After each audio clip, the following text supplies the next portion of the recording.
Hey, what's up everyone? It's Magno Cardo here, coming at you with another video. I'm gonna continue my wall denial series, but in the meantime, I'm coming out with this video to help, beginners, people new to Siege. I have some viewers coming to my stream asking me if I can help them out because they're switching to PC from console, or they're just playing the game for the very first time. Like I have a streamer friend, Dysfunctional Dad, shout out to you. He asked me, oh, can you show me some of the ropes in Siege? I bought the game because it was on sale. So I'm like, heck yeah, brother, I can do it. So instead of like going on an individual basis one by one, I can like make some videos and they can help more people out at once. All right, so I'm going to go over kind of the optimal settings, graphic settings, controller settings, and like sound settings. So with that being said, let's get started.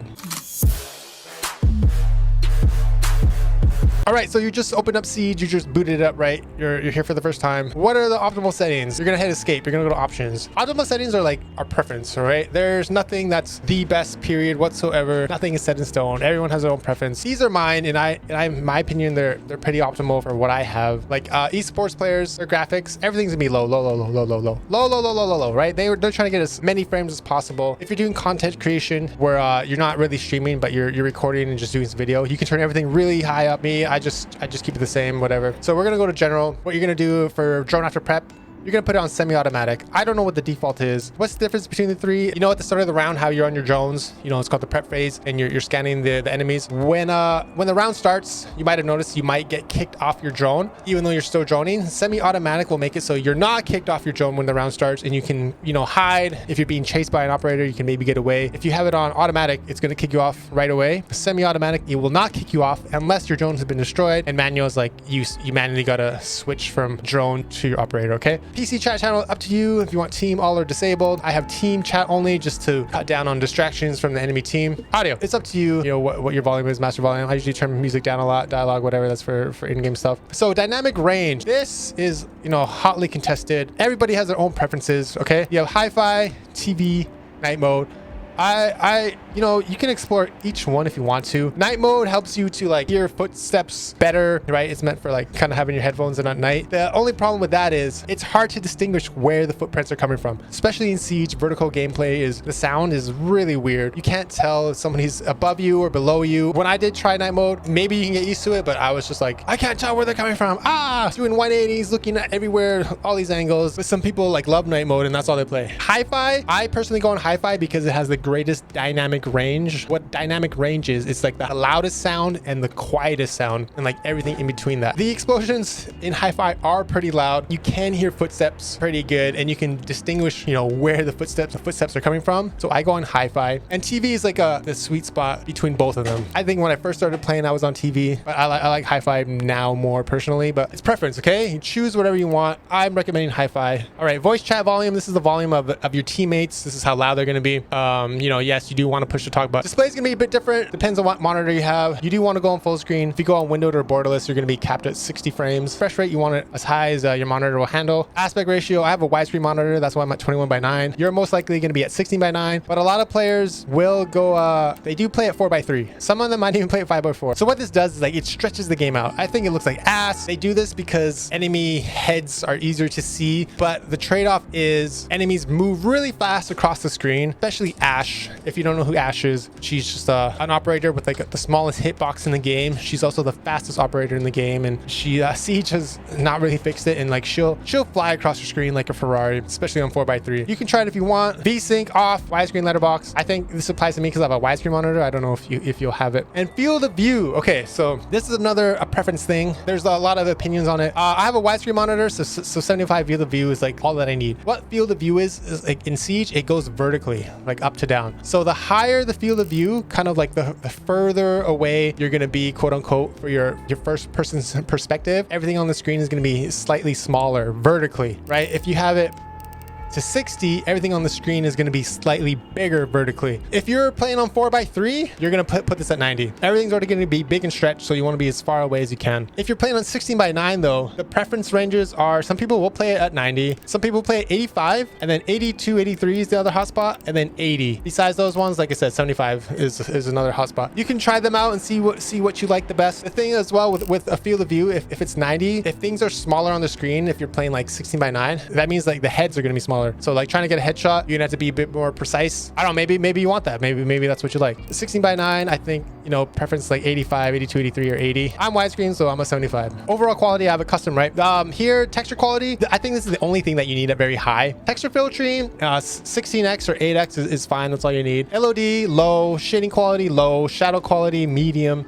Reflection quality, low. If you don't really care and you want it to look pretty, sure, turn everything up if you want. But one thing that happened to me when I turned everything really high was that like it's hard to see enemies' heads because they'll blend in a lot with the environment. Siege is really bad with colors in this game, so they'll make the operators like the same colors, like backgrounds in the maps, and then it's just so hard to see them, and it sucks, man. Ambient occlusion off. All this does, you know, just makes the game prettier with like lighting and shadows and effects and all that, so don't need it. Lens effect also off. It affects the lighting on your scope and stuff if you're outside or you're like aiming outside or whatever.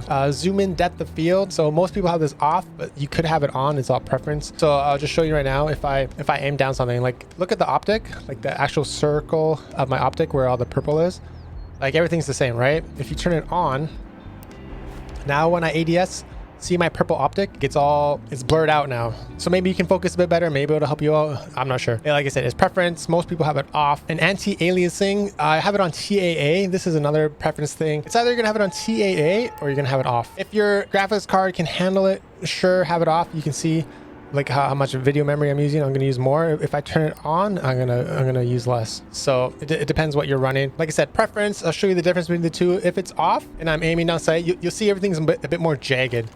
Can you see who's here? Maybe if you're coming and Bandit over here is pixel peeking. So if you're new to Siege and you don't know what pixel peeking is, it's a big part of the game. It's not in a lot of other games. So pixel peeking is like literally this. Here's like a little sliver. Most games are gonna have like firefights out in the open. Like I'm out in the open and he's gonna be like in the middle, right? But in Siege, with the leaning, the left and right leaning, and like there's a lot more pixel peeking like this. So now I'm gonna turn it on. And basically what it does is it kind of from distance, it likes to blur things together and like it says make a sharper image. But in your opinion, which way could you see me easier? Like you can see everything's less jagged. It's more smooth. But like so I probably wouldn't even expect him to be there. Okay, if I was running, I'd probably be running forward here like this, and then like he shoots me and I'm like, what the heck? But say you were expecting it and you're trying to peek. Like, does that look better to you, or does that look better to you? See here, he actually stands out a bit more, eh? So that's why if you can handle it, some people have it off. You can't handle it, you'll turn it on for your frames, and it's preference. I've never tried it with it off, to be honest, and I think he might. It looks like crap, but who cares? You trying to win, or you're trying to have your game look pretty? So here you go. Here's another preference: TAA on or TAA off. If you do have it on, you're gonna have your sharpness 100%. Maybe you had a really crappy GPU. You might go down to 50, I think would be like the worst case scenario, but I think here you at least want 75. I have it on 100. And your FPS, you're gonna want to have it as high as you can. Like I know it shows I'm only getting 125 right now, but usually I'm getting around 250-ish when I'm not streaming, and when I am streaming / recording, it goes down to like 200. So that's why I just put it at 300. So if you do have TAA on, this is your target FPS. And earlier when I was going to display, I was showing you your refresh rate. So there is a difference between your monitor refresh rate, which is most likely going to be like 60, 75, 120, 144, 165, or 240, and how many FPS you're getting. So I'll just show you a quick clip of a video that kind of shows you the difference between the two and how they work together, or how they don't work together. And it'll hopefully give you a better understanding. He's going to explain it better than I can right now. So here we go. There's generally a delay since your computer first has to render a picture and then it has to be shown on the monitor. Thing is, these two things don't necessarily produce a new frame at the same time. A basic monitor will refresh every 60th of a second, but it can only display the latest picture your PC has rendered, which could have been any time within the last 60th of a second. This variance can result in jerky animation or delayed mouse movement. If your computer was running at, say, 600 FPS, the monitor would have 10 pictures to pick from, and the chances are the latest of which would be more up to date than if it just produced one every 60th of a second, and will thus result in smoother, less variable animation. Okay, so like I said, These are, in my opinion, the ideal settings. Everything is preference. Nothing is set in stone. Everybody has their own opinion. Aim, this is preference. Toggle or hold. Obviously, hold means I'm holding my right mouse button to manually ADS, aim down sights. Maybe you like a toggle, go ahead with toggle. Same with lean. Lean, I do have it on toggle. Maybe you want to have it on hold. Like I said, it's all preference. Sprint, the same thing. I'll toggle hold. I just hold it. Crouch, I'm on toggle. Prone on toggle. It's all preference. Walk, I'm on hold. And then we can customize some controls. I do have some controls that are not defaulted. Mainly, I have a second set of lean left and lean right keys. I use my thumb, C and V, to lean left and right. So I implore you to put a second set of lean keys because there's some movements that you cannot do if you're only using Q and E. Get a second set, whatever feels comfortable with you. It'll take a while to get the muscle memory. I know it says navigate here, but this is basically how you're gonna climb up or vault over things. So I think the default is space. So for me, my crouch button, I think default is C. I have it set as space bar. Some people put their crouch button on their mouse button. If you can do that easily, you know, go ahead and try it out and see if you like it, see if it works for you. I cannot. For me to push my mouse button while I'm in a gunfight, like it's gonna affect my accuracy for sure, so I don't have it. Prone, I still have it set to control. I put melee on my mouse button because if you're meleeing, you're not aiming, so that's why it's fine. I also put my grenades on another mouse button as well. Primary gadget, I just click the scroll wheel to use my primary gadget for your operator, right? Your operator specific gadget. And then the only other thing I changed was,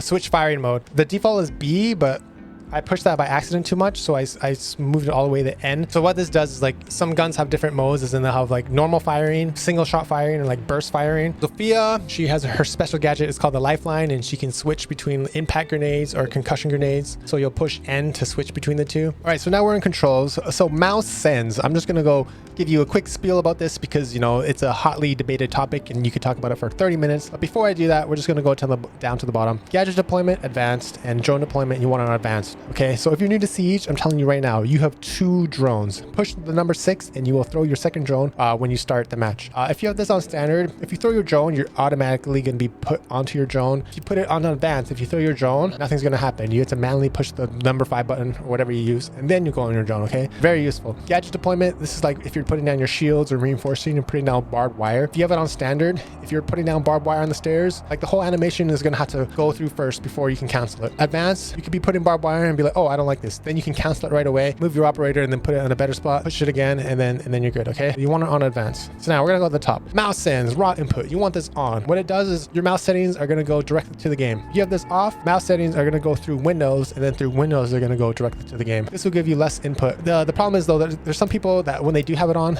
they end up getting weird issues and like packet loss and stuff like that. I did have that issue when I was playing on my laptop, but I do not have that issue now while I'm playing on my computer. Hopefully it'll work for you. Just turn it on. Looker version, we know whatever you need. And sends, mouse sends, okay? So right now I'm using a different multiplier and I'm gonna show you which one I'm using and how to change it if you wanna change it. So here we go. All right, so we're in your desktop. You're gonna go to documents. You're gonna go to documents again. You're going to go to my games. Rainbow Six Siege should be there. You're going to click on I think the top one. It should be the top one for everyone. Yeah, then you're going to go to game settings. And here you have a notepad document. You're going to scroll down and you're going to find input. The default multiplier is just like the 0, 2. I can't remember what the default is. But if you want to change it, this is the way you're going to change it to. And you're literally just going to, you know, delete what's there and put 0, 0, like, you know, 0.002230. So you're going to enter that in and then you're gonna save file, okay? And that's it. That's all you have to do to change your default multiplier. I think it's more accurate. Give it a shot. That's why my sliders are so high. But right off the bat, mouse sends. There is no perfect sends. Everyone is different. Everyone has different play styles and holds their mouse different and has different pivot points. But best mouse sends is one that is constantly changing in my mind. I'm just making this number up. 75% of you can play on a low sends and about like 25% of you can play with a medium to high sends, all right? So if you're new to Siege, I'm just gonna say this right now, your sends is probably way too high and you need to start lowering it, okay? When I first started playing the game, my DPI was at 2,500, okay? 2,500, and I had a default multiplier at the time, so my sliders were around 50. This is insanely high, like wicked high. Now, when I did some research and I was on the default multiplier, I brought my DPI down to 800 and my slider was at, both sliders were at 5. And then I wanted to try 400 and then I went from 400 to 10, okay? That's pretty decent. Right now, I challenge you to start bringing your settings down by like 100 to 200 every single week and try to hit a target of between 800 and 1200 DPI. It's going to be different because like I said, there's no perfect settings, as well as I don't know how big your mouse pad is or how much room you have for movements. So it's going to vary. And then your slider settings, this is going to vary a lot as well. I can't give you any numbers, but you don't want to be all the way at freaking 50. Okay. Probably like 30 and below, 20 and below. I don't know. There's a website you can go to called prosettings.net. On prosettings.net, you will see the settings that a lot of pro league players use who play Siege. And one thing that you're going to notice is that most of them do play on a low settings. Some of them might have a medium or a high, but like I said, the majority of them do play on low settings. With my new multiplier, that's why these are at 70. If you're going to use my multiplier, you might be above 70. 70 is a good target. Maybe you could be, you know, give or take, whatever, okay? Mouse ADS sends. So 2 patches ago, they made the ability to change the sliders on every single individual optic, which is awesome, and I love it. Some people were mad about it because, you know, it lowers the skill gap, but whatever. So these are my current settings for the sliders. The 12X is for Kali's sniper, like with the super scope. The 5X is Kali's just default sniper scope. The 4X is Glaz. The 3X is a new optic that came out for Dokubi or anybody with a DMR gun. The 2.5 is the ACOG. The 2X is a new scope, which is awesome. I really love it. The 1.5X is another new scope. Like a lot of attackers used to have a 2.5. They nerfed them by giving them a 1.5. Okay, so this is also a new scope, and then you have your regular 1X scope. Okay, not set in stone. I'm constantly changing these. These used to be even higher than they were right now. I keep bringing them down by like a point or two, depending on how I'm playing during the week. Because there's some weeks where I start killing it and I'm doing good, and other weeks where I'm just doing really, really, really bad. Can't get any frags. And usually when that happens, when I go in a big slump, I'll start messing around with my sins. But for the most part, I've been bringing them down, not so much boosting them up. Okay, you can go on prosettings.net and, you know, copy the sins of a pro league player and go for it. Go ahead and do it. But behind their sends is like hours and hours of work and practice and playing. Okay, there's still no substitute for playing the game itself or practicing on, like I use a game called Aim Labs. You can download it for free. It's on Steam. You know, practice shooting targets on Aim Labs and practice playing some T-Hunt and choosing different operators, because they all have different recoil patterns on their guns, right? One thing with Siege though is when you are practicing on T-Hunt, notice that your MS is 1. When you go in a game, your MS is not going to be 1. It's going to be between 9 to like 50. Maybe if you're in Australia or something, it could be even higher, like above 90. But just because you mastered your sends in the game, it's not going to carry over and be the exact same in a match. So that's just one thing to keep in mind. And I just want to quickly throw out that one of the good things about a low sends is just arm health and wrist health and like longevity. When I was a high sends player, everything was wrist, right? My micro was my wrist and my macro was my wrist. Before I could flick my wrist, like I'm flicking my wrist now, and this is as far as I'm going. Before, when I flick my wrist, I'd like literally do a 180. So all I do is wrist. You think my wrist is going to be good 1, 2, 5, 10 years from now compared to using my arm, where I'm using my elbow and my shoulder, and like depending on where my pivot point is, right? So if you're new to Siege, definitely if you're new to PC, your sends is probably too high, start lowering it, start practicing with it. And that's all I got for you for this video, okay? So remember, I stream every Monday, Tuesday, Wednesday, Thursday on Twitch, Magno Cardo. So drop on by, we'll have a good time. I have some new streamer friends who are getting Siege because it was like on sale for $10, or you know, some people could be getting a computer for Christmas, right? So I'm trying to make these videos to help them out, because Siege has a very high learning curve that could be daunting to some, and I just want to give you some know-how and give you some tips and tricks, right? And just kind of speed up the process. But no amount of video watching is ever going to substitute you actually playing the game and practicing and doing the drills and messing around with your sends. Okay, so with that note, stay safe, stay sane. Thanks for watching. I'll see you next time. Bye.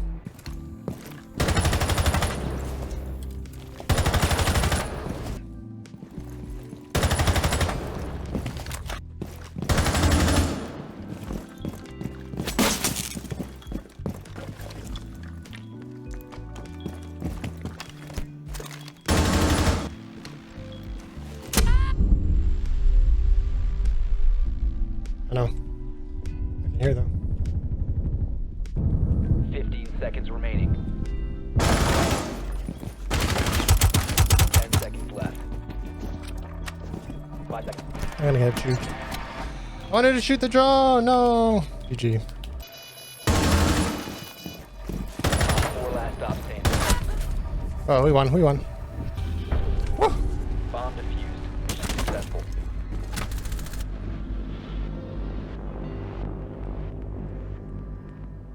We have a chance.